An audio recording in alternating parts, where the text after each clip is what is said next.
Microphone check 1 2.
We would like to reconvene this meeting, this August 18th, 2020 meeting, to bring out the things that were in closed session.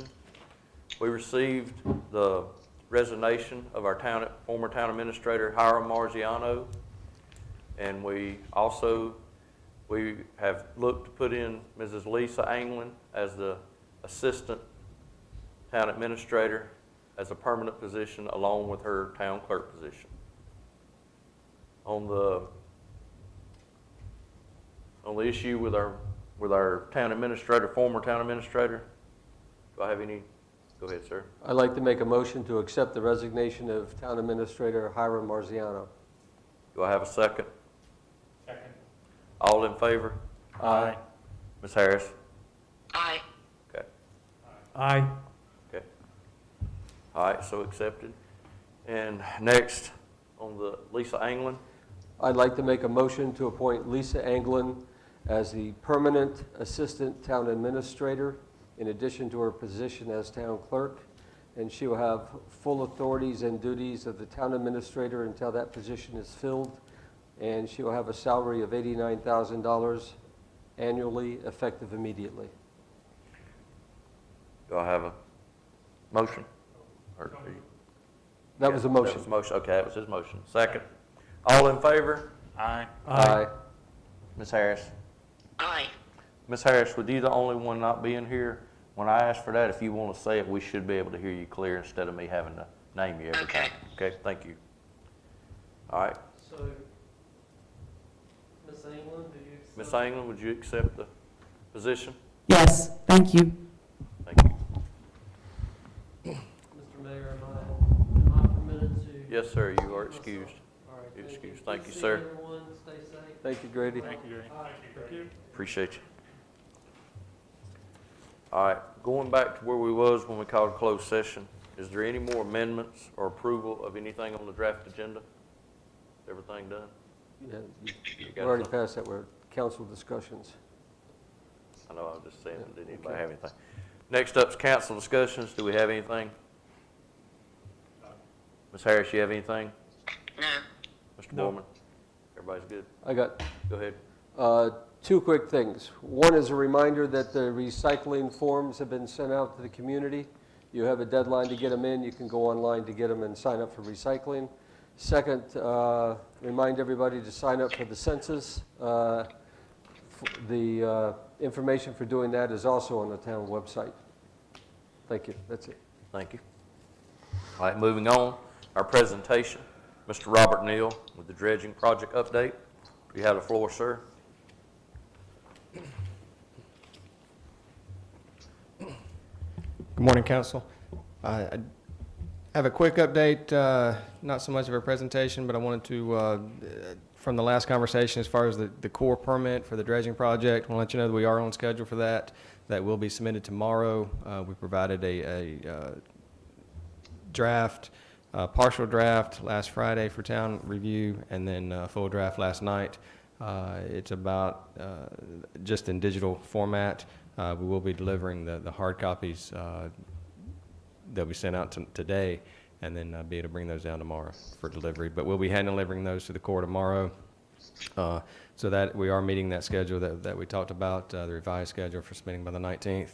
And what I wanted to bring up beyond that, we did not want to approach this until the permitting was taken care of, that we knew we were on track there, but we have a scope of work for a next phase and gave this to you in late review, so it's understand if we want to wait on it, but we wanted to bring it for you so that we could, we do have a contractor, the survey contractor is standing by, has availability to do it, to do the work rather quickly, and it will help us to stay on track with the special assessment in order to update the construction cost. The purpose of it is to update the construction cost and review the volumes, the dredge volumes that will be needed so that we can present that information for the property owners as we move forward with that special assessment. But that is the scope of work in front of us. Again, you provided this, I think just this morning. We originally talked about a price. We estimated the price at the last council meeting that it would be $150,000. This one, we've brought that cost down to $130,000. We have left out the task of construction plans and contractor solicitation. We did not include that. That was the price reduction. And we're trying to focus only on what is necessary today as far as updating the construction cost. And we do have some monitoring for all of the work areas. So the survey work and project management task to bring this forward is what's in the proposal now. And so with the permitting taken care of, as far as having those submitted, that those application forms are complete, the information is going into the Corps to be reviewed. We felt it was could bring this forward for consideration to discuss, and that's the presentation for today is just to discuss, is to provide that scope of work for your consideration. Council, anybody got any questions? Mr. Neal? Did everybody get a chance to read it? Ms. Harris, did you get a chance to read it online? Yes. Okay. Does anyone have any questions for Mr. Neal? Yes. Go ahead, Mr. Borman. Just a matter of curiosity, why is Tubbs Inlet and North Jinks Creek being included in the geodynamics study? The Tubbs Inlet work is if we can, to look at the shoaling patterns that are going out there, if we can identify the current depth of, if the shoaling has changed, if there is a deep water path there now, then we can, if the governing depth is below -2, then that could help us as far as determine what, it could help us with the Corps permit if there's issues with dredging to -5, because one of their main concerns is don't go below the controlling depth. If that controlling depth has reduced, then we can, it alleviates some of that concern on their side and makes the permitting easier if there are questions coming back. It also to help define the shoaling pattern of how much sand is coming into the inlet, and so that we can look at a maintenance interval for the project. That work is not absolutely necessary now. I think it's important now to do, especially since the contractor will be on site doing the survey work. But it gives us a better understanding of the project area. For North Jinks Creek, that is sort of a similar situation, but we want to define, to look at, is that channel shoaling in? What are the conditions? Are those, there has been some angst as whether or not that actually is shoaling. And so having a survey that we can compare to from 2016 and now 3 to 4 years difference, we can start pinpointing what the shoaling rate is in North Jinks Creek, but answer that, more importantly, answer the question is it shoaling in? And then to provide a plan, again, just to give a better overall understanding. The contractor will be on site anyway and thought it was important to go ahead and collect that data since they will be here anyway. But definitely we can look at could look at that. Does it represent any significant cost increase to do that, or is it a one-time thing, or is it something that'll be monitored over time as well? That would be a town decision. Would be recommended. I think it is important to monitor those areas as part of the project. So my recommendation would be yes, to include those in future monitoring events. But ultimately that we could, I think for permit review, I think the required physical monitoring for the project will include Tubbs Inlet. I'm pretty confident about that. North Jinks Creek would be a town decision. That is my recommendation, but only recommended. Okay, that's it, thanks. Yes, sir. Anyone else have anything? No. Councilwoman Harris? No. Councilman Corbett? No. Mr. Phillips? So do we need to do a motion to authorize this additional work? That's what you're doing, right? Yes. If you so, yes. If you feel, yes. If you, Yeah. For you to do that, we have to make a motion to tell you to do it. yes. Yeah. All right. That being said, do I have a motion? I'd like to make a motion to allow Moffett and Nickel to move forward with this part of the project. Do I have a second? Second. Do I have any more discussion? All in No. favor? Aye. Aye. Aye. Councilwoman Harris? nay, Okay. Thank you, sir. Thank you very much. All right. Moving on, our public comments on agenda items only. I think we have some in the back. They'll get to speak first.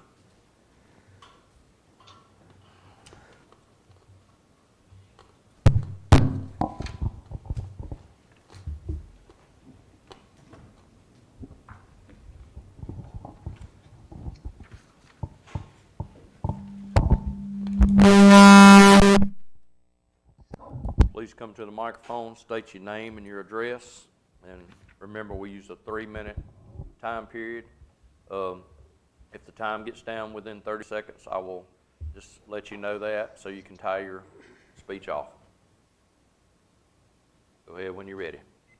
Elaine Wright, 629 Millsley Lane. Mr. Mayor, council, and citizens of Sunset Beach, I'll start by reading 3 sentences of Councilman Nern's response to my public comments email.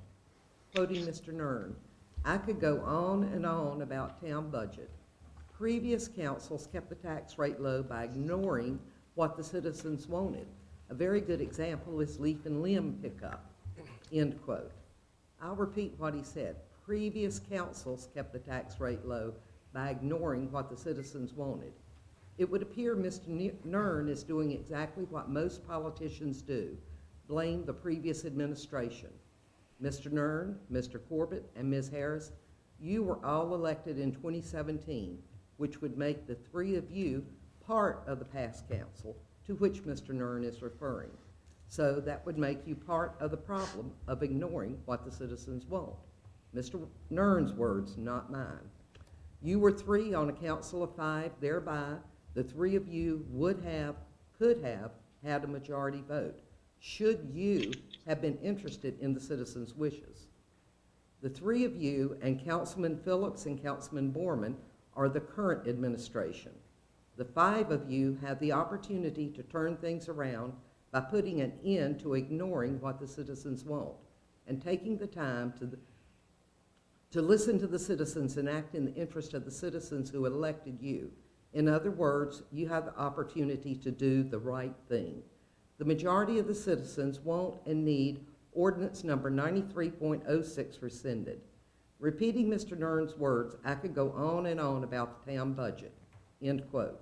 The town has no problem spending big money and taking care of big items, i.e. dredging a part sewer system, which most of us didn't want or need. Yet you can't seem to take care of the smaller items that we would all benefit from. We realize the town has received grants for its pet projects. We also understand the town qualifies for FEMA funds for state of emergency storms. If the town isn't using the FEMA funds to help pay for storm debris collection, what are these funds used for?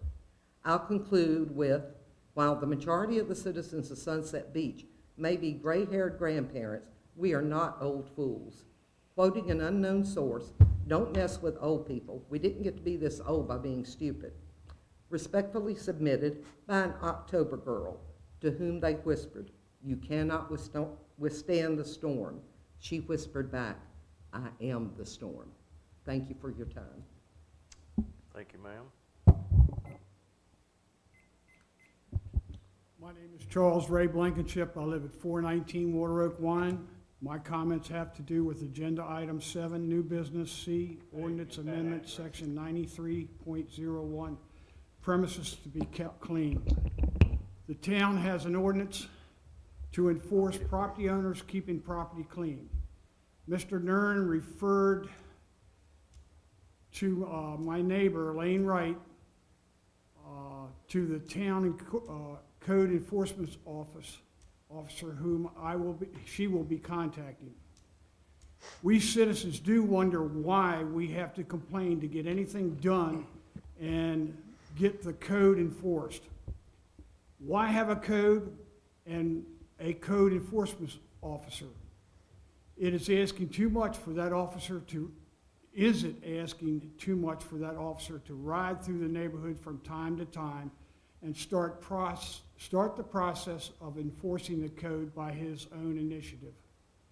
That's all I have. Mr. Blankenship, can you please speak your address again? We wasn't able to catch it.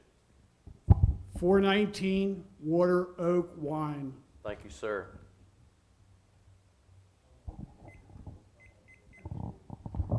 Is that all? All right, moving on. I'll be reading some things that have come in. First of all, let me read these first two. This is from David and Lynn Eastburn, 424 32nd Street in Sunset. The purpose of the email is to express concern over the wording of the proposed dredging special assessment to fund the dredge project. This issue has been discussed numerous times in public meetings, but to this day it has not been clearly communicated to the taxpayers exactly who will be assessed for this project. To that point, the current proposed language provides no explanation as seen below. That 100% of the total cost of the project remaining after the awarded grants are received be hereafter assessed upon the benefited property owners. That the proposed basis for making special assessments is by the number of parcels served. Council has not communicated to the public who they consider to be the benefited property owners. We have heard debate on the issue on a number of occasions, but have seen no clear definition from council on exactly who will be assessed. In the past, it is the understanding that there was a special tax district established for the purpose of assessing dredging costs to the owner of the properties immediately adjacent to the dredged waters. We feel it is the best interest of the community at large for the council to explicitly state exactly which property owners will be assessed for the project, and that such wording be included in the preliminary assessment resolution. Next, from Joyce Volmer, 431 2nd Street. I won't waste much of your time expounding on the myriad of reasons that disturbing this delicate marsh area of Sunset Beach and dumping the spoils in the ocean off the beach is a terrible idea. But the condensed takeaway is that the huge waste of an obscene amount of money and resources, benefiting only a few, and would put our beautiful beach in danger of irreparable damage. Please don't let the town council who ruined one of the world's most beautiful beaches. Please watch my attached video, and of course we can't have the video. The next part we come to are all, there's 32 sent in. All these are in favor of changing the ordinance or rescinding the ordinance 93.06, which is the debris. And I'm going to read these. I'm going to read the names of these and the addresses of these. And just to state that on the agenda today, we will be covering this, and I'm seeking council to make a decision that has been in the best interest of our citizens. Mr. Richard C. Trust, 510 Woods Court, Southwest. Darlene Kennedy, 101 North Shore Drive, West. Vicky Spangler, 407 Egret Drive, Sunset Beach. Ron Dubas, 671 Kings Trail. Stephen Hill, 504 West North Shore Drive. Ann Smith, 539 Great Oak Circle. Angela and Joe Kochaba, 1207 East Main Street. Kevin Glover, 207 Old Oak Lane. Greg Drasheff, 621 Millslough Lane, I apologize. Raymond Arnold, 229 Magnolia Drive.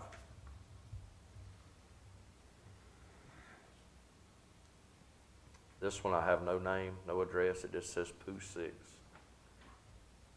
Jim and Jane Carricker, 624 6th Street. Patricia Pennington, 505 Great Oak Circle. Tom Thomas, 403 18th Street. Barbara Schender, 524 Dogwood. Jennifer Keys, do not see an address. Fran Thomas, 403 18th Street. Robert Bostick, 401 5th Street. Rich Serrato,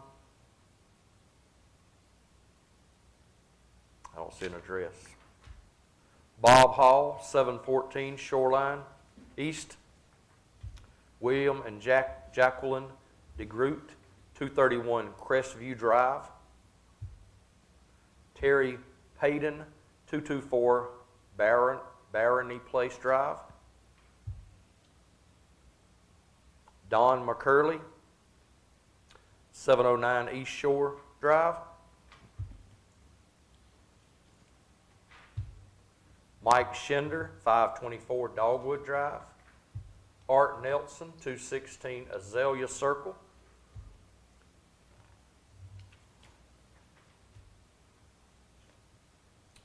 F.C. McLaren Jr., 259 Creekview Drive.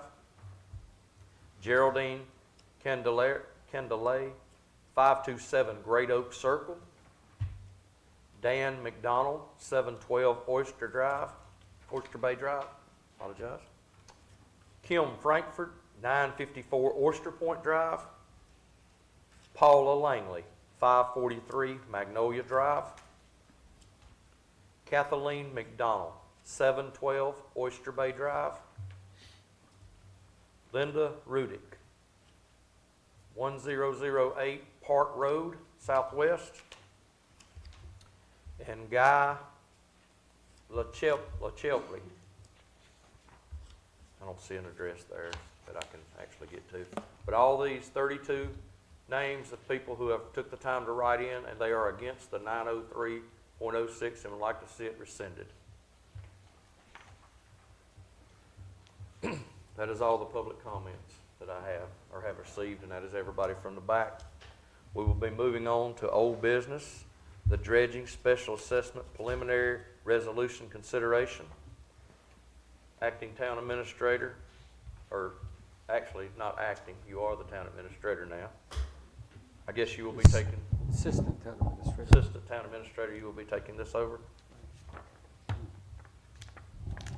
Go ahead, ma'am.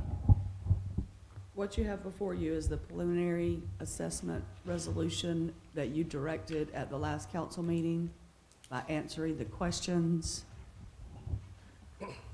for 1 through 6. Due to the COVID pandemic, we were not able to secure a location off-site. My recommendation would be for you to hold it in the Bay area of Fire Station 1 at 102 Shoreline Drive West. And you just need to pick a date. Okay, with that being said, council, does anyone have a date that they're looking at? I would suggest Saturday, the 26th of September, somewhere around 10 a.m., giving property owners who don't live here full-time a chance to plan and come on a Saturday. Would that work? Everybody on Fire council, department? Yeah. that work? First of all, the fire department will be fine. What about council? Does that work with everybody's schedule? I'm fine. Councilwoman Harris, would that work with your Fine, schedule? yeah. Okay. Mr. Boardman, you checking? Yep. Okay, Mr. Phillips, You're it good. works for you, and of course, Mr. Corbett, I know it works for you. That's fine with me. September 26th? you said? September the 26th at Works, approximately yep. 10 o'clock, works Yep, then? fine with me. Okay, so we'll schedule that meeting for Saturday, September the 26th at approximately 10 a.m. Yep. Is that fire Correct. department? Mhm. Thank you. Next. Well, Go ahead. Make a motion to approve okay, we the do. resolution as a whole, All right. please. Need a motion to make the resolution as a whole on the dredging special assessments preliminary resolution. Do I have a motion? So moved. Do I have a second? Second. All in favor? Aye. Aye. Aye. Okay. I think maybe an explanation, given the comment that we had, the term benefited property owners, Mhm. that is the waterfront property owners. Am I correct? Okay, so it's not the whole town, it is Yes. the waterfront property owners. Talking that- about in that- regards to the letter that was asked. Yeah, Yes, it is Ms. just Wright, affected homeowners that live on the water. yes. Which is 334 That is correct, 334 property owners property owners. along the areas outlined in number 1 of your resolution. Thank you. All right, moving on. The budget amendment for the fire department. Finance Director, Ms. Tara Drop, you have the floor. So the budget amendment you have in front of you is for the final payment from the county for our fire fees. This actually brought us above what was budgeted. This is due to discoveries and new properties. But this is the absolute final payment for last fiscal year. So this is basically just to recognize it in our revenues and the expenditure side so that I can get it into that reserve fund for the fire department. Council have any questions or discussion for Ms. Drop? No. Councilwoman Harris? None. I'm good. Everybody else is good? I'm good. Okay. That being said, do I have a motion that we approve the attached budget amendment? So moved. Do I have a second? Second. All in favor? Aye. Aye. Aye. Thank you. Thank you, Ms. Drop. Next up is our fire apparatus purchase consideration. Chief Paul Husselmeyer, you have the floor. Good morning. Good morning, sir. Morning. The agenda item before you kind of outlines a lot of things in summary that we've discussed previously with budget discussions, putting together a fire apparatus replacement plan, and some specifics about what we're looking at and how we came to those decisions and our recommendation.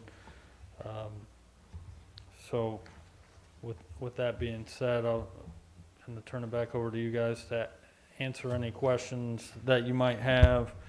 I have specifications for the truck in front of me that are about 120 pages that I didn't want to put in your packet, but that's kind of in the weeds quite a bit. But this apparatus will certainly get us in line with the replacement plan we've put together and take care of the needs of the town moving forward. Does anybody have any questions for Chief? Could you mainly explain to everybody, the citizens as well, what is meant by this cooperative purchasing program? So the cooperative purchasing program in years past, the town of Sunset Beach has been a member of the Houston Galveston Area Collaborative. It's a group purchasing program that collects competitive bids for all kinds of different apparatus and equipment. It's not just fire apparatus. And it's essentially a nationwide procurement service that does the bidding ahead of time by a lot of different manufacturers, and then they kind of have it all under one umbrella. So that allows us, being members of it, or the town being members of it, we can go directly with any manufacturer in that group, or that's placed bids already. So it streamlines some things for us, helps the finance director with planning and purchasing as well. I've got there's some frequently asked questions about HVAC in the buying program that I didn't put them in the packet, but I can get you copies if you need them. But it sounds like essentially it's a program that brings together other government purchasers in a way that does the hard work to get the best price for Correct. the item to be purchased. Yep. Okay. Your recommendation in here is to move forward with finalizing the contract and using the minimum of $275,000 from the capital reserve as a down payment and securing financing for the remaining balance. You included different options for discounts. That's one of my biggest questions for you. So what is your question? The options for down payment will save us a little bit of money, depending on how much we put down. And we have the 275, and Ms. Drop can kind of elaborate on that a little bit more. But that's from the sale of the last truck that we have in the capital reserve fund now. If we put that down, and we would have to do it quickly, within 30 days of signing the contract, then we save, several $1,000s. Do we have to do that? No. It's totally kind of council's discretion. We can also wait till the very end when we are about to receive delivery of the truck and we'll have our down payment and we'll have financing secured for the rest of it, and do the purchasing that way. You have a preference? So do you want the numbers of what we have? Well, it's sort of like a recommendation of what you think is the best option going forward in terms of what we should put down now, where we should take the money from, and what kind of benefits and what kind of rates we would have. So what we'll have now that this budget amendment was passed is approximately $445,000 in the fire department's reserve fund. 400 or 345? 4, because of spending being slowed down, and it's not going to show that on there. Okay. Because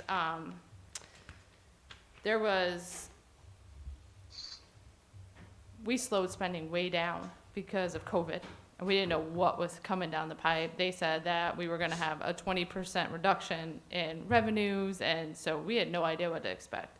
So expenses were slowed way down. And so that actually is causing us, because our revenues came in a lot more than that. We're up on our revenues. We're not down.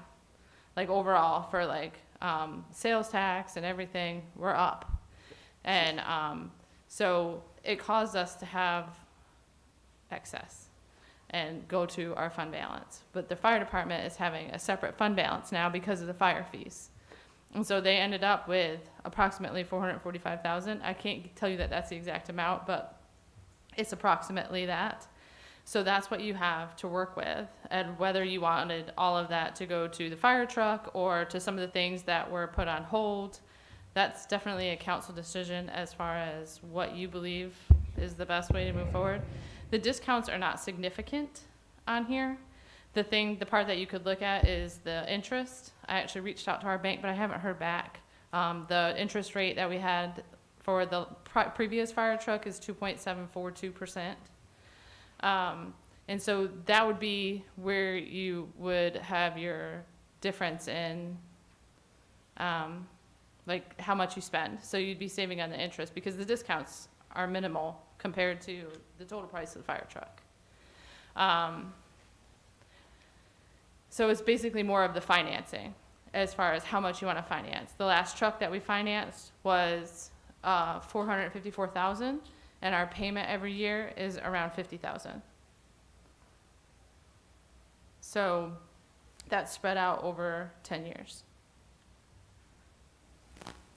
Does that help? Sort of.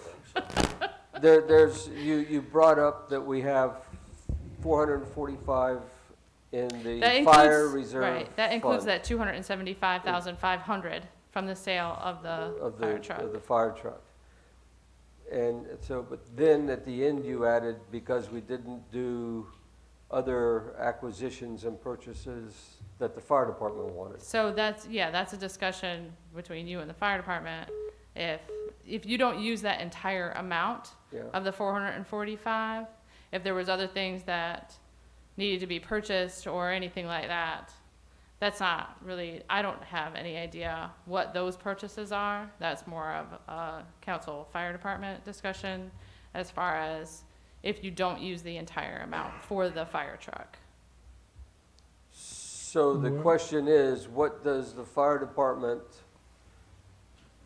what are your priorities and what do you need that needs to be done that some of this money should be used for instead of putting it on a down payment for half the fire truck? My best recommendation, I think at this point, is put 275 down, 275,000 as a down payment based off of what we got from the last truck. That saves us a little bit of money under option one, or actually a little better than option one there. And then some of the things that we took out of the budget because of the spending freeze, two things that are pretty important to us.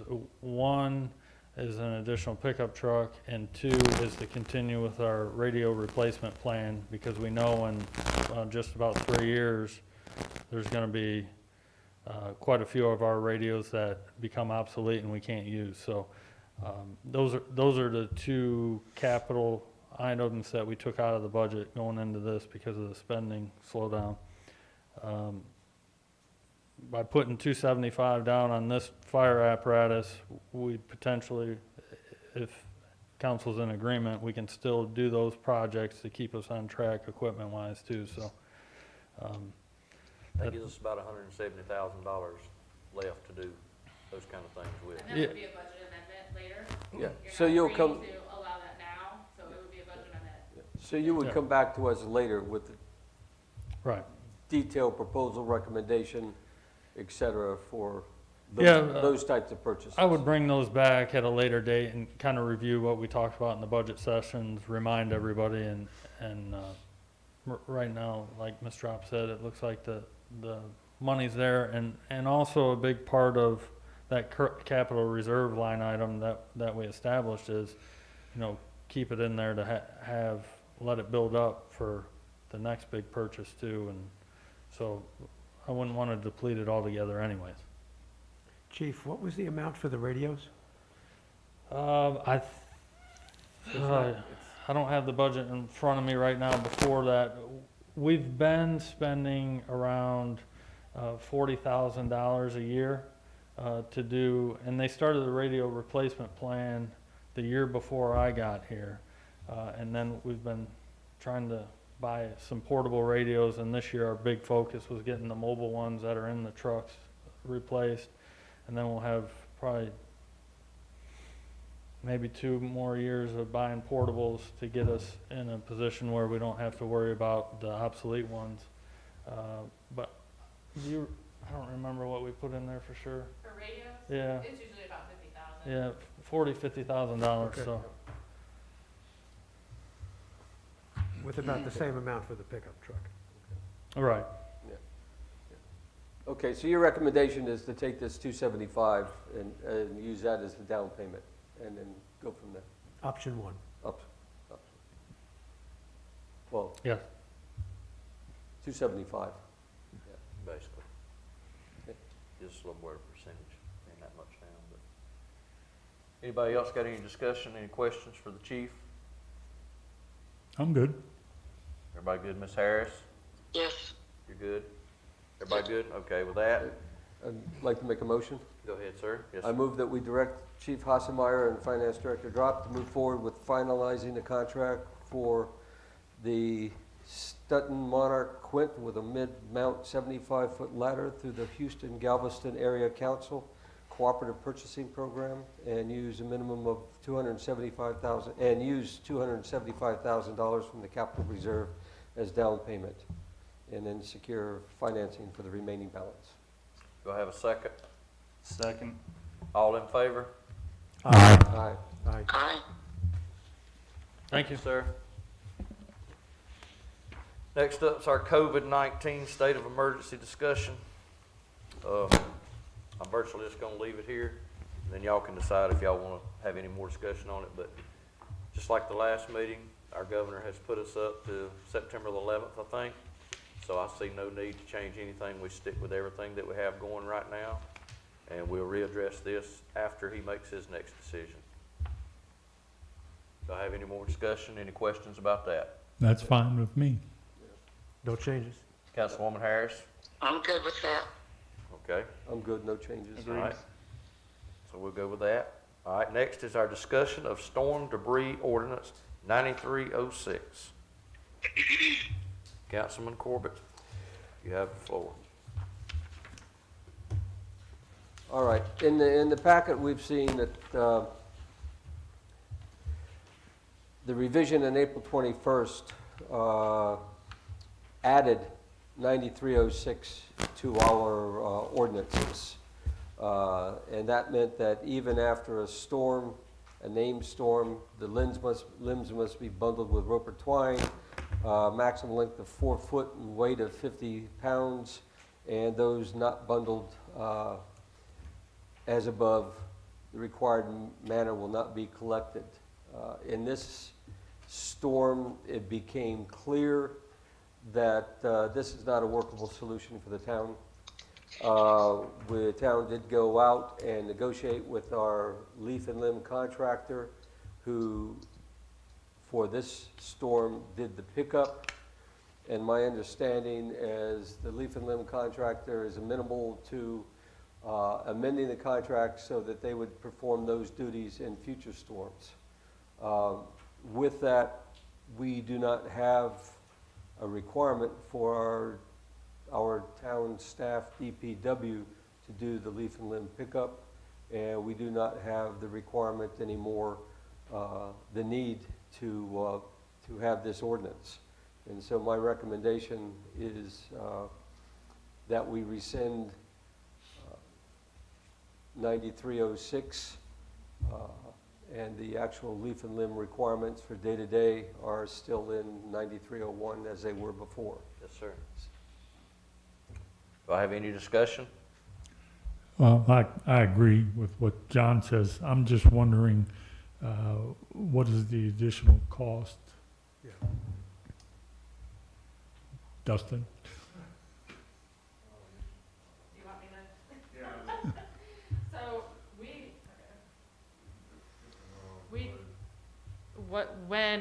with the contract that we have for our current yard debris, Dustin actually had talked to them, me and the new assistant town administrator. We all got together, and the contractor that we use is willing to continue to pick up during storms any like abnormal unbundled.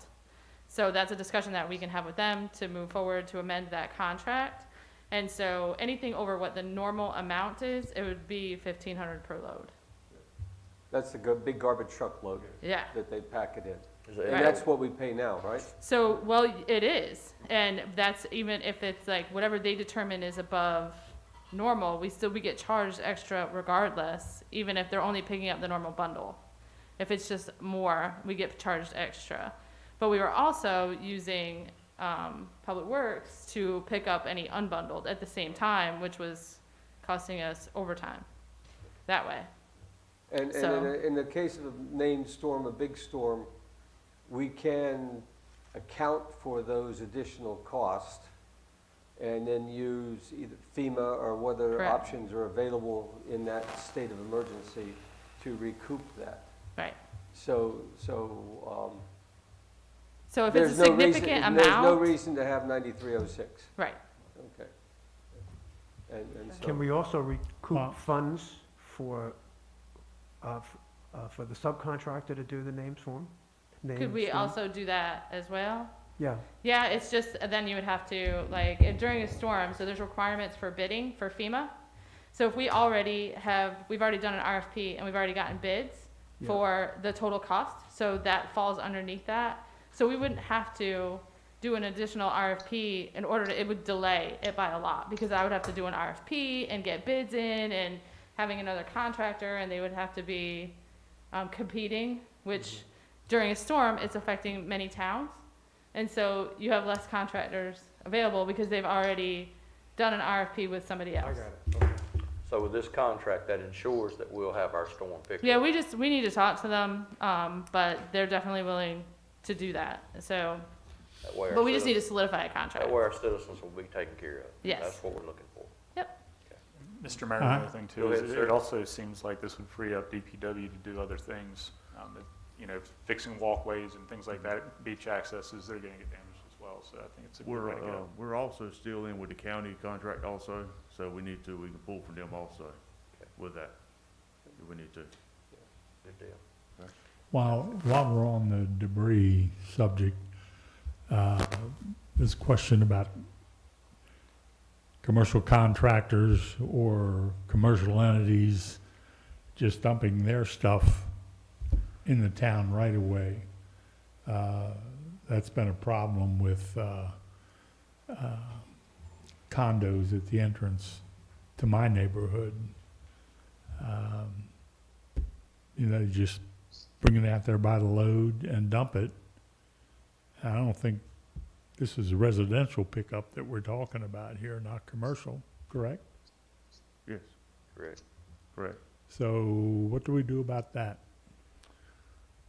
You can leave what's in there and just say this is 9306 is against the, for commercial, use, because that's one of the things, that's one of the things that, we run into when we done the storm debris, was homeowners would hire contractors to come in and take additional trees down and put it out their side of the road, and then we had to clean it up by that.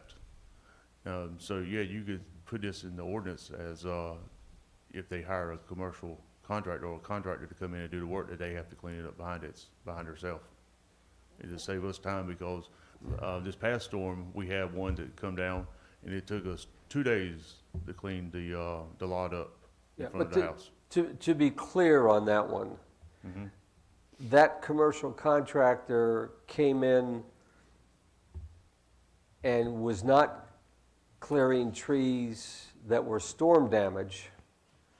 They Correct. went in and said, this is a good opportunity, or it appears that they went in, said, this is a good opportunity, took down several more trees and just dumped them in the road to be treated as storm damage. That was somebody really taking advantage of the storm and taking advantage of the town in that particular case. Correct. Yeah, but if a contractor, if you have a storm that comes in, a tree gets knocked down, and the citizen has a contractor come in to cut up that storm debris, then that can be put in the road. Yes, Is it correct? Yeah. Yeah, legitimate storm debris. right, legitimate. Yeah, And we'd ride around, we look for that and try to catch anybody that's doing it, but yeah, we have run into that where the tree, the homeowner had a tree to fall. He had a contractor come in, and while he was there, let's go ahead and take additional trees down while we had it, and there wasn't no storm damage to them trees. yeah. I mean, and that's kind of, That's that definitely- homeowner Yeah. taking advantage and getting away with it. Yeah. Yes. But but I think it's still, you know, we've got, by rescinding it, we're covered with our storm, our leaf and limb, you know, for after a storm. And the problem we had and the concerns, you know, when we addressed this the last time, we kind of missed some of the details. That was right And when so, all the COVID stuff was going yeah, on. and so it's appropriate, you know, I've got no problem, it's appropriate to rescind this. Okay. What do we do about the ones that are trying to take advantage of the situation? How do we control that? We just have to ride and try to catch them, and once we catch them, we have to tell them that, they get fined, or they have to haul it off themselves. We won't pick it up. So the homeowner gets fined or the contractor? We had to go after the homeowner.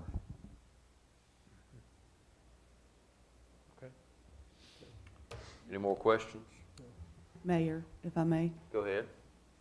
we need to, later on in the meeting, you're looking at 9301, and we need to add a paragraph or something in there to address commercial landscapers, regardless if it's a storm or if it's just regular leaf and limb. Those commercial contractors should be removing that debris instead of putting it in Yeah, the I was right of gonna ask way. that. Most of them that come out that I've noticed even in my neighborhood, they take everything with them when they leave. Correct. And So that's when what we when we would be get down looking to for. 9301, we can just add a section to cover that. Thank you. That being said, do I have a motion that we rescind 9306 in regards to the storm debris thing, and that we'll be looking to contract our company that handles it now to handle future storms? Do I have a motion? So moved. Do I have a second? Second. All in favor? Aye. Aye. Okay. Moving on to new business. Jaguars Lair, August inspection report. Planning Director, Mr. Rademacher, you have it. Thank you, Mayor. John Michaud and I did go out and meet with the developers of Jaguars Lair yesterday and went on a site tour to see the progress that they've made since our last visit, I believe was in November of 2019. They have made some significant progress on the stormwater system. There are now 4 stormwater ponds dug, and the final one is under construction right now. The significant length of 60-inch pipe has been put in for the stormwater system, connecting the stormwater drainage facilities, and of course, stormwater just takes a long time to put in general.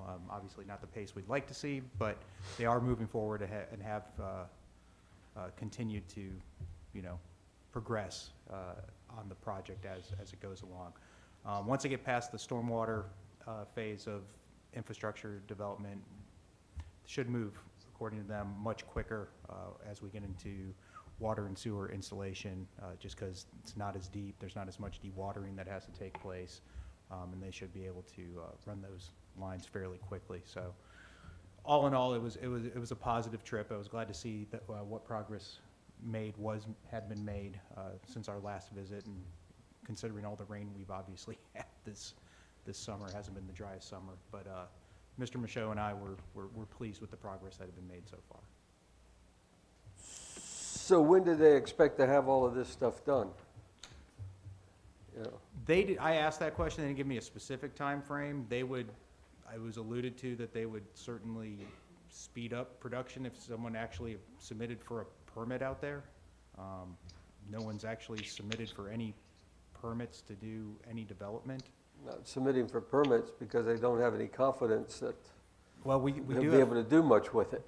even in phase 1, there still hadn't been a permit. I did reconfirm that the minimum house size is 2,200 square feet, because there had been some rumors out there that it was up around 4,000 square feet. Phase 1, all the infrastructure is in and ready to go, and has been for years, since 2009? 2017, excuse me, 2017. And we haven't had a permit issued. We've had several people over the past year or two call inquiring about permits. We've advised them that they can apply for permits to construct in that first phase, and no one ever comes through. Is there anything beyond phase 2? What do you mean by Well, beyond you phase said 2? Phase 1 is complete, they're working on something now, so that would be phase 2. That would be, well, yeah, whatever that phase specifically named is. I mean, the real question at some point, when do we as a town get out of under this burden in our extraterritorial jurisdiction that the county gave us? Honestly, I don't have a great answer for you for that question. It's a piece of property you're obviously not getting any tax revenue on. It's not something that the town receives tax collection on. The only, so money spent is money not recollected, if you will, through the tax revenue system. Basically money wasted. But we're paying legal fees, and we're taking your time, and Correct. staff time, and other things. Well, we would be out there regardless for new development and new permits and stuff like that, because we are responsible for ETJ, for building inspections and UDO implementation. As far as legal fees and stuff like that, I'm not sure what we're spending on. Well, the that question at is, when are this they point going in to finish this, so our obligation is concluded? time. We have a long way to go. Didn't they have a schedule that they were supposed to be meeting for these tasks? There was a schedule, and basically, I believe, this is kind of outside I haven't been the one dealing with Jaguars Lair intimately, so I would have to defer to some of that. The agreement that you all have with the developer had delay in it because of state permitting and weather and those types of things. You may want to put this on another closed session agenda to discuss with Grady. Okay. So they're not meeting the schedule that had been agreed to? When you say that you're happy with, I believe been what you're done. saying is that there's allotments for pushback or delays that could be put into, if, they have to apply to us or notify us in writing that they've had delays because of COVID or rain delays and things of that nature.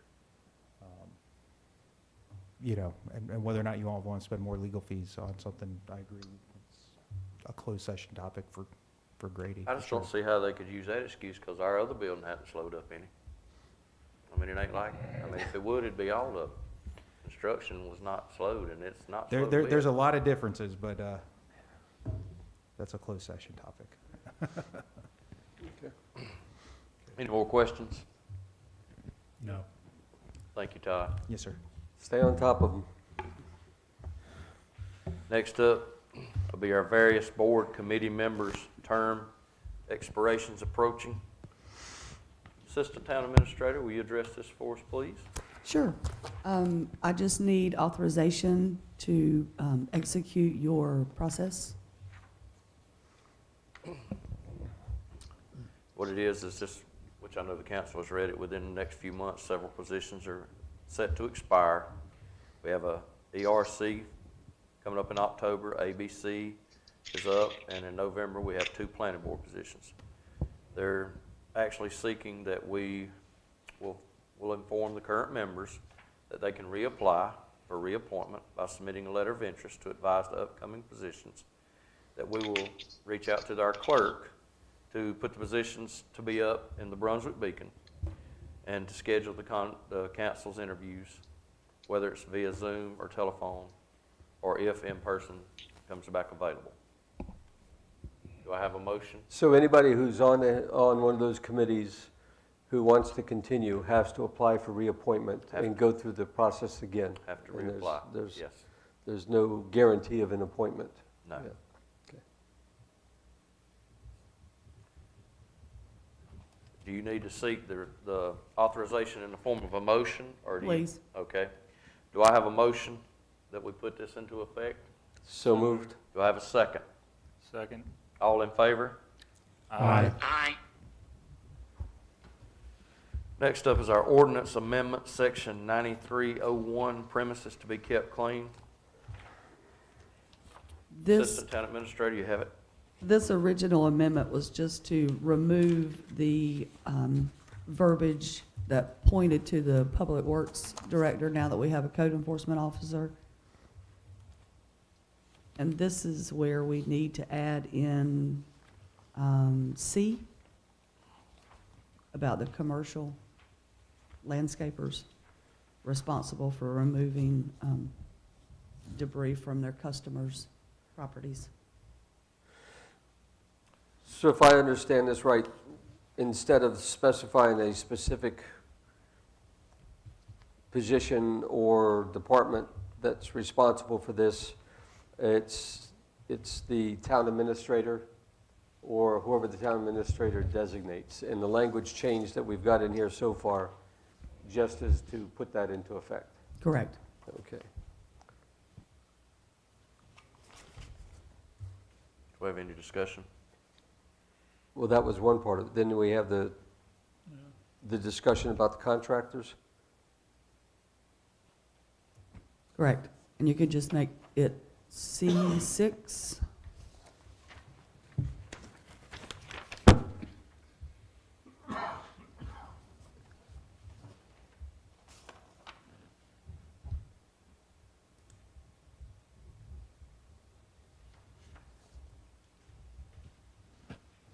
And what is it you wanted to say?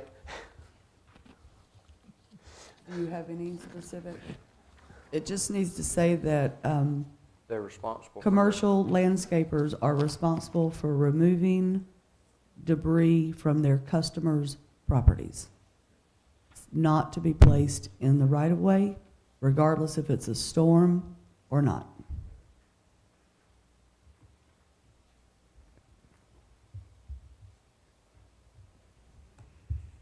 Didn't we say that for storm debris, that if it's a commercial contractor, that can be picked up as well?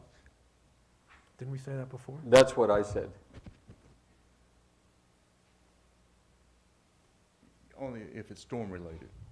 If if a tree falls and they bring in a contractor to cut the tree up and bring it out there, yeah. No, I understand. But if it's not storm related, no, we won't pick it up. So. So we so can you need just to leave out the modify last language a section. little bit, so. Yeah. So if it's non-storm related. Non-storm related. Okay.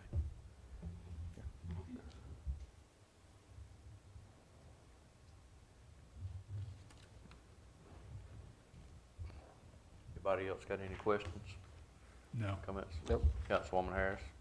No. Everybody good?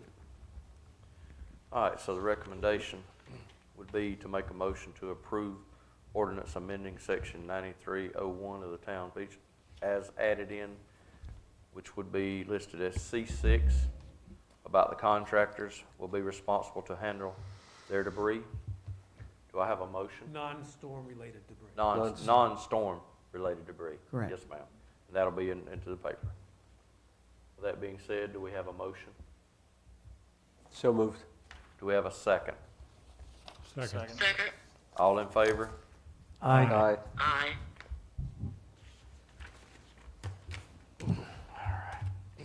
Next up is our email management support archive software. Assistant Town Administrator, you have it again. Miss England? Okay, this is a data management system that will archive all of the .gov email accounts that we have. Right now, we have about 94 .gov email accounts. When we went to the Black Mountain software, which made us our payroll electronic, all town employees are provided a .gov email address that is secured for their direct deposit notifications to be emailed to. However, I'm not completely sure that all of those subordinate employees need to have this service. I think it's more related to department heads, elected officials that are going to need it. So we could probably drop this number that I provided for you down to less than $500 a month and just archive our main people that we would normally get public records requests for, such as yourselves or particular department heads are normally included in those. How is that fee calculated? It is $10 per email address. Okay, so if we knocked it down to 50 people, we're talking about 500 a month. Right, and I didn't have time yesterday to review the 94 to see who I could eliminate. Yeah. So I'm not exactly sure, But but, it should be a significant amount. but yes, it should be a significant amount. Now, does this capture all .gov communications? It does if you are going through your system, if you're going through Avnet, if you are replying to an email on your phone and do not carbon copy yourself so that it comes back through that server, that response is not captured. So for any of you all or any of the department heads that have their phones set for their emails to come there, anytime you are replying, you need to carbon copy yourself or just don't respond from your phone. So the phone does not capture it unless it's carbon copied, and that carbon copy then sends it in. Correct. And so if we're emailing from the phones, is there a way to put in our,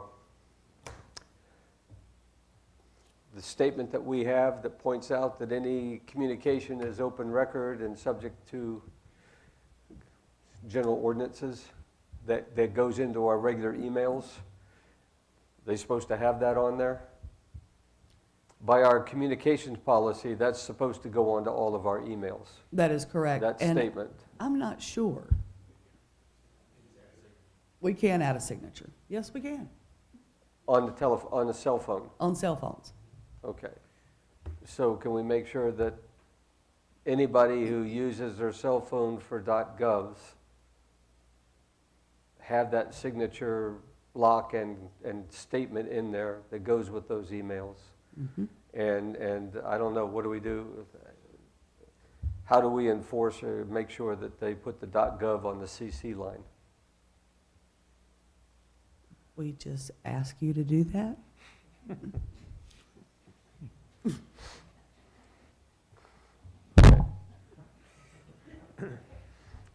Another unenforceable? Lisa, this also talks about text and Facebook and Twitter. It does, but actually our Facebooks are already archived through a different system. So I'm not sure if we would move those over to here or if we would leave those where they are. Need to talk to Chief Claymore and Hassemeyer to determine that part of it. So this is only dealing with things that you're responding to or sending out that would be under your .gov. That are related to town Address. business So and are there's no- classified as public records. So there's no intent for your personal things to be archived on this? It has to be part of the .gov? Correct. It's just town business. But if you're doing town business, you should be doing it on a .gov. Well, that's, And so it all gets no, put that's into right. where it can be retrieved if somebody makes a Freedom of Information Act Oh, request. I understand, Yeah. but I don't see how this system can accomplish that if it's not sent out under the .gov. It has to be under the .gov. And that's where the caveat of putting in a, your .gov address on the CC line puts it into the archive system. Right. And carries out your responsibility as either on town staff or town council.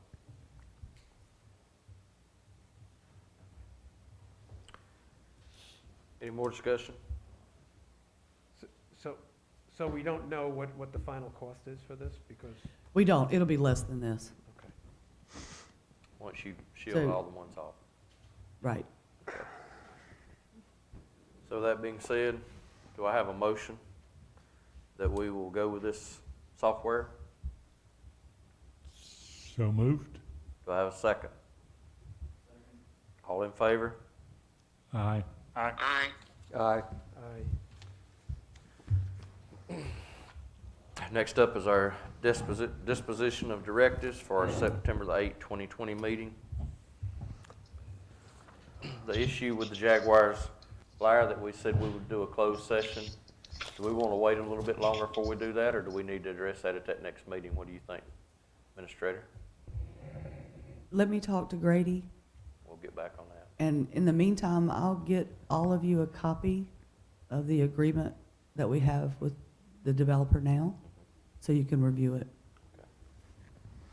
All right, does any councilman have anything? I think we should add in there for staff to provide and come back to us with recommendations for process for advertising and hiring the next town administrator at that meeting, September 8th.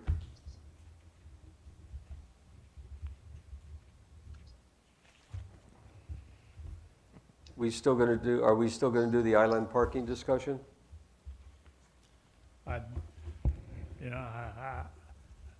Jan was working on something, and I guess COVID had slowed her up. We get emails all the time, about island parking, I personally, I think it's a waste of time to discuss it, because I would never vote to spend millions of dollars to provide 60 to 80 parking places for, at the most, 3 months out of the year. We can't make more parking. We could, there were other plans, talking about paid parking, but we can't delineate spaces on Main Street because it's a state road. So I don't, the only reason I brought it up is because it's been sitting on the disposition of directives for a while, and I keep getting emails over it. So that, you brought it up so that you and Jan would do something about it. And if I'm not mistaken, at one point, we had it off of the agenda. You put it back on the agenda. Yeah, you're correct. So it's up to But you it was- to start the discussion. But the complaints about the parking, yeah. Jan, what do you say about this? I think we need to start discussing parking. Okay, I think we've got problems. I think then are you gonna take the lead on it? I'm not sure what you mean by take the lead on it. Well, I'd be happy to tell you what I had in mind what I mean, very many months ago, but a lot of that has changed. well, what I mean is we've got a lot of letters coming in about parking, and people are offering many different solutions, stickers, parking meters, and those types of things. So when I think about taking the lead, the idea is to organize what are the options that people are talking about so that we can either explain to the people why we can't do it, or we can make an informed decision as to whether we should move forward and seek to go down a certain lane to try to come up with a solution. I'm not at that point right now. I think we need to make some decisions about whether or not we're going to have paid parking. There's some decisions we need to make before we can start talking about the different options, in my opinion. Well, somebody And I think has to organize. I think we need to start those conversations. And what I'm saying, the conversation works better if somebody organizes the information to kind of lead us through the conversation. In other words, would you be willing to get some ideas together for us to have a discussion about? Some different scenarios where we can discuss that at a council meeting?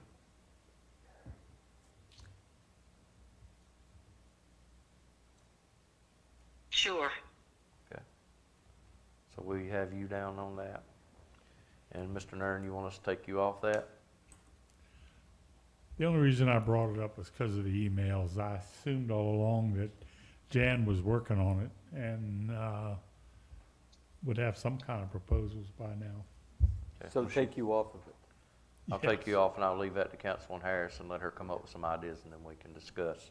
Well, she's been on top of it for a long Yeah. time. Do we need to leave that on the 9/8, Councilwoman Harris, or do we need to move that on down and give you some more time? How about moving it down? Give me a little more time, please. You want to move it to the October meeting, the first meeting in October, and then we can address it by the middle of the September meeting. If you're not ready, we can move it again, okay? Okay. Okay. Y'all have the date for that October meeting, the first October meeting? October 5th? October 5th. Okay, so we'll be removing island parking from our September 8th meeting, and we'll be moving it down to the October 5th meeting. Anything else? What is the council/planning board joint meeting? That's on disposition now, number 3.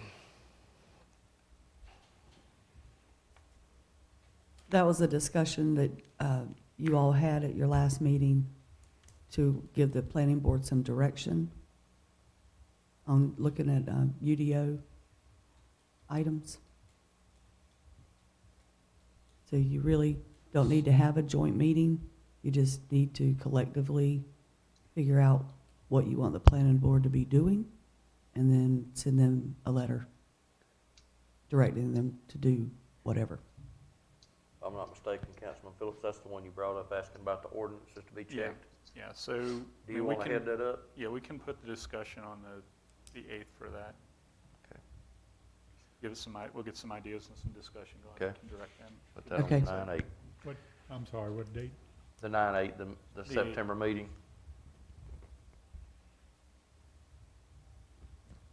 And that'll actually be on a Tuesday night instead of a Monday, correct?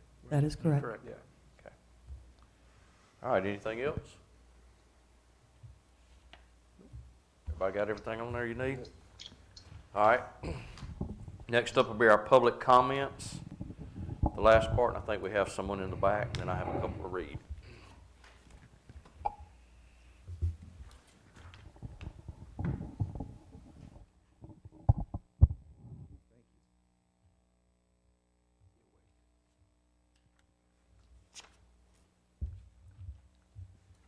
Good morning, I'm Eric Edgerton. I live at 459 Ocean Ridge Parkway. I'm here to speak about the NCDOT project on the Carolina Bayways expansion into North Carolina is being studied by the Grand Strand Area Transportation Group. Last year, this group presented 9 options to bring South Carolina 31 into North Carolina and join up in 17. All of these options meet at the intersection of 904 and 17 in Grissettown. And from there, the 17 is converted into 6.5 miles of interstate highway with 4 major intersections ending at NC 130 and on the Shallotte bypass. When this happens, the year-round economic engine of our county will be destroyed. 55 billion businesses valued at over $100 million will be forced to move. The revenue loss for this project is property value is $105 million. County property tax revenue, $390,000. Grissettown Longwood Fire Department, $48,000. Town of Shallotte property tax, $133,000. Town of Shallotte Fire Department, $66,000. While this does not directly affect Sunset Beach in the loss of property and revenue, the conversion of 17 into an interstate will cause enormous problem with traffic flow in and around the construction area. Keep in mind that US 17 is the only major north-south road, and traffic will increase on NC 179 and NC 904. The GSTATS planning group has now come up with 2 new alternative proposals to move this section of the road inland and parallel to 17, inland of Old Shallotte Road. These corridors are 1A and 4A. The plans remove the potential enormous economic destruction and will eliminate the traffic problems caused by construction of US 17. In addition to these benefits, there are options for improvement of the hurricane evacuation traffic patterns for Sunset Beach and speed up evacuation traffic. I encourage all of you to become very familiar with this project and to support the concept of the least economic damage to our beautiful and vibrant county. Please vigorously support either corridor 1A or 4A as the only acceptable route for this new highway. Thank you. Thank you, sir. The Can ones that- I Go ahead, do an go ahead. exception to policy, just make a Go comment ahead, there? sir. Yes, sir. Back after we had the original GSAP proposals, here in this council, we discussed and came up with a proposal number 10, an alternative number 10, that we submitted through the GSAP processes that appears to run roughly along the lines of the 1A and 4A that Mr. Edgerton wants us to support. I mean, we've supported that in the past. I'm sure we'll continue to support that in the future. I thank Mr. Edgerton, excuse me, for bringing this back up and reminding everybody that even Sunset Beach should be actively paying attention to where this new route goes. Thank you. Next public comments, this is Mike Schender, 524 Dogwood Drive. It is just mosquitoes, and it says, need I say more? And that has been addressed. They are doing that now. Next up is Tom and Gina Young, 432 Sailfish Street. I'm writing to ask the town to reevaluate the overall plan for future development of Sunset Beach mainland, with more than 1,000 new homes in the works to be built on Sunset Beach and apparently even more planned for Sea Trail.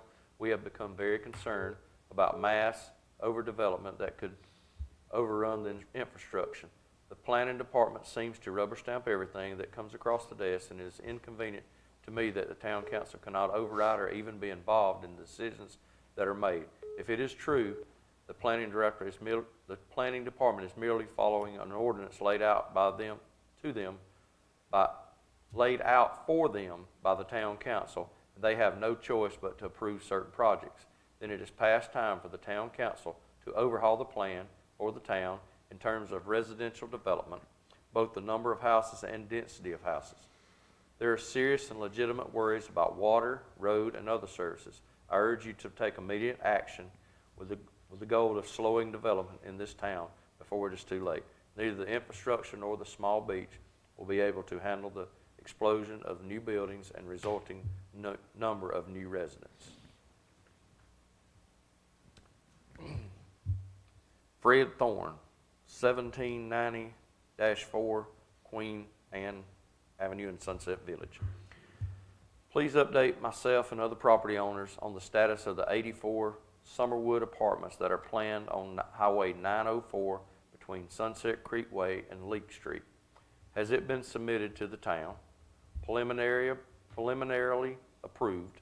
Does it meet UDO guidelines for apartment buildings? Why will NCDOT require Summerwood? Will NCDOT require Summerwood to install a deceleration lane and traffic light at Sunset Creek Way? The 72 apartments being constructed at Artesia Village on High Market Street appear to be behind schedule. Occupancy was set to begin November of 2020 per developer Stephanie Norris. Does the town have any indication as to when the project will be completed? How is town council and the planning board addressing the rapid growth and need for increased town services? Just the two apartment complexes have the potential for approximately 1,000 residents. 2020 populations are approximately 4,000 plus now. What is the estimated population of Sunset Beach going to be in 5 years? Next is Don Minicky. This is across the street here at the parks. I would like to thank the Public Works Department for the quick response to the hurricane damage.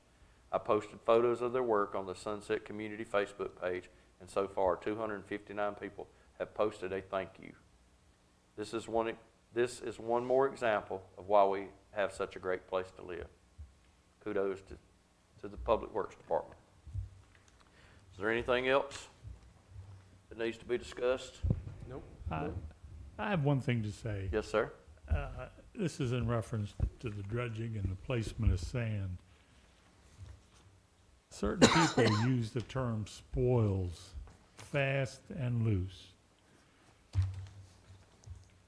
The material that will be placed on the beach is compatible to the sand that is on the beach. It has been tested and approved. Please quit using that word spoils and giving people the wrong impression and using it as your scare tactic to stop the dredging project. Anything else? Do I have a motion to end this meeting? Move to adjourn. Second. Second. All in favor? Aye. Thank you, Councilwoman Harris.